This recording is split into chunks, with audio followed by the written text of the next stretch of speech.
Kapakarat muna si Bobby. Si Burger. Surang pakarat. Burger ka.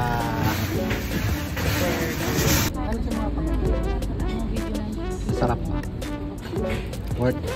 Worth it ba yung paghihintay mo ng 5 oras? Worth it siya. Sarap. Si Bobby hindi nantulog eh. Sarap siya. Ibalay mo yan, Burger.